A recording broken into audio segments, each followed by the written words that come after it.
Remember when everyone said the Patriots dynasty was dead? When Tom Brady headed to Tampa and Bill Belichick rode off into the sunset? Yeah, about that. The New England Patriots have won 9 straight games. 9 straight games! They're sitting at the top of the AFC East with a 10-1 record. Drake Maye is playing like an MVP. Mike Vrabel has this team believing again. And the rest of the NFL is starting to realize the nightmare might be starting all over again. Today, we're breaking down how the Patriots pulled off one of the quietest comebacks in recent NFL history, why nobody saw it coming, and what this means for the rest of the league. Because, folks, New England is back and they're here to stay. Let's dive in. Here's the thing about villains in movies, the really good ones.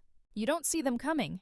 They hide in plain sight while you're distracted by all the noise. That's exactly what happened with the 2025 Patriots. Coming into this season, everyone had written them off. The Chiefs were the dynasty. The Bills were supposed to run away with the AFC East. The Patriots? Most people figured they'd be fighting with the Jets for third place in the division. And that's exactly what they wanted you to think. While everyone was focused on Kansas City and Buffalo and the usual suspects, the Patriots were quietly building something special. They hired Mike Vrabel, who knew exactly what championship culture looked like because he lived it for years in New England. They drafted Drake Maye, who's turned into everything they hoped for and more. But here's what's wild. Even after they started winning, people kept dismissing them. Oh, they're just beating bad teams. Wait until they play someone real. This can't last. Well, 9 wins later, they're still waiting for the collapse that never came. Let's talk about Mike Vrabel for a second because this man deserves his flowers. Vrabel won 3 Super Bowls as a player with the Patriots. He knows what championship football looks like. But he also proved himself as a head coach with Tennessee, taking them to an AFC championship game and later to a #1 seed, and then Tennessee, in one of the most baffling decisions in recent NFL history, let him go. Their loss has been New England's massive gain. What Vrabel brought back to New England wasn't just the winning culture, it was the swagger without the toxicity. If you remember the late Belichick era, players always said the right things, but it felt forced.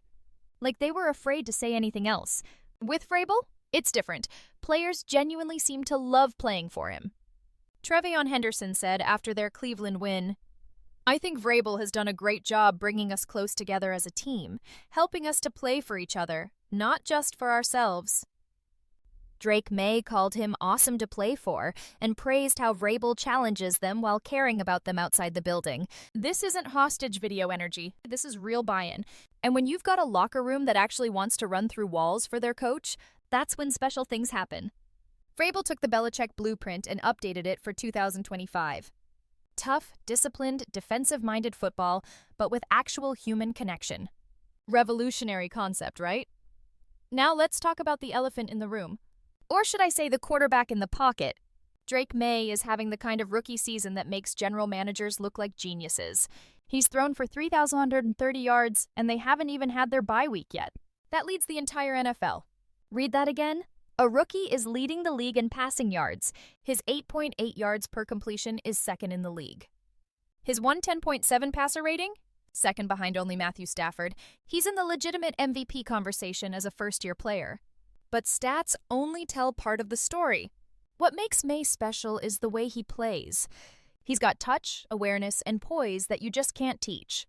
There's a throw he made against the Jets where he's getting hit, throwing across his body, and drops it right into Kyle Williams' hands without him breaking stride. That's not luck. That's elite quarterbacking. Is it too early to compare him to Tom Brady?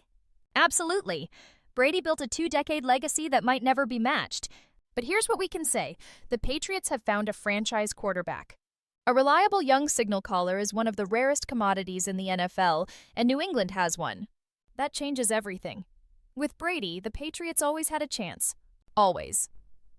Even in years where the roster wasn't perfect, you knew Tom could find a way. That's the kind of security Maye is starting to provide. And he's only going to get better. But let's not forget the other side of the ball because this Patriots defense is absolutely nasty. They rank 6th in points allowed, 8th in yards allowed, and 2nd in the league in rushing defense. Second, teams just cannot run on them. This is classic Patriots football. Vrabel, the former linebacker, has built a defense that punches you in the mouth and makes you earn every single yard. They're not flashy. They're not going to give you a bunch of highlight reel interceptions. They're just going to line up and beat you. And when you combine that defense with an offense that's throwing for more yards than anyone in the league, that's a scary combination. The formula is simple but devastating. Score points, stop the other team from scoring, control the clock, win games. It's not revolutionary. It's just really, really hard to stop when it's executed properly. So what's next for these Patriots? 5 games left in the regular season. They face the Giants on Monday night, which should be a fascinating matchup between two teams trending in very different directions. After a late bye in Week 14, they close out with division games and a trip to Baltimore. It's not an easy schedule, but it's manageable, especially with the cushion they've built. They're sitting at 10-1, 2.5 games ahead of the 7-4 Bills in the division. According to NFL.com, they have a 99% chance of making the playoffs. Barring a total collapse, they're in. And here's where it gets interesting. If this were college football, analysts would nitpick their resume. That ugly Week 1 loss to the Raiders, the fact that a lot of their wins came against teams like Miami, Tennessee, Cleveland, and the Jets twice. But this isn't college football. Style points don't matter. Victories do. Get into the playoffs and anything can happen. Remember the 2007 Giants? The 2011 Giants? The countless wildcard teams that got hot at the right time? January football is different, and the Patriots have a coach who's been there, a defense that travels, and a quarterback who's fearless. That's a dangerous combination. Drake Maye said something before the season started that feels prophetic now. You want high expectations. This city, the Patriots are used to winning, and that's what we're trying to get back to. Well, Drake, mission accomplished. The expectations are back. The fear is back. The respect is back. The rest of the NFL thought they were done with the Patriots. They thought the dynasty was over, the reign was finished, and they could finally breathe easy. But the villain was hiding in plain sight the whole time. And now? Now the Patriots are back on top, and the rest of the league has that sinking feeling they know all too well. The question isn't whether the Patriots are for real. They've answered that with 9 straight wins. The question is, can anyone stop them? Drop your thoughts in the comments. Are the Patriots legit Super Bowl contenders, or will they fade in the playoffs? And who do you think can actually beat this team? Let me know below. If you enjoyed this breakdown, smash that like button and subscribe for more NFL content. We've got the playoffs coming up, and trust me, you don't want to miss what's next. I'll catch you in the next one. Until then, stay locked in, and remember, the Patriots are back. Thanks for watching.